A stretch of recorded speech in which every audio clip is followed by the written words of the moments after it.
Jadi Wak, peristiwa horor yang dialami sama Riko ini terjadi di tahun 2010. Jadi pada saat itu Riko ini bekerja sebagai karyawan swasta di Pulau Jawa Wak. Dia udah ngerantau di Jawa udah lumayan lama, 9 tahun. Tapi jarang pulang ke rumah, jarang pulang ke Kalimantan karena sedang menghemat biaya.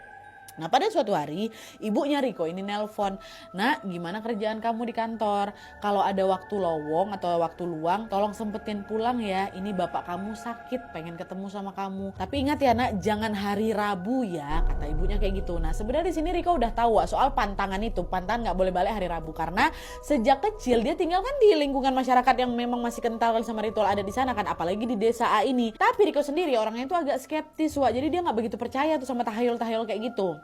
Selama ini Riko tuh ikut menjalankan tradisi di desanya cuma untuk menghormati para warga di sana aja. Akhirnya setelah omongin kayak gitu sama mamanya, Riko bilang, "Oh iya Bu, baiklah. Riko usahakan pulang secepatnya ya. Nanti Riko coba cari jadwal yang aman biar bisa sampai di desa sebelum hari Rabu malam," kata si Riko kayak gitu. Dah Riko pun ajuin block leave nih, ngajuin cuti ke kantornya. Dia pun mulailah nyari tiket penerbangan ke Kalimantan.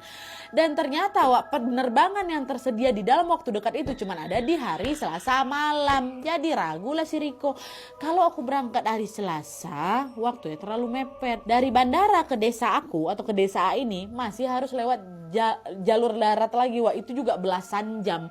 Total perjalanan bisa sehari semalam. Kalau dihitung-hitung aku baru akan sampai di desaku Rabu sore.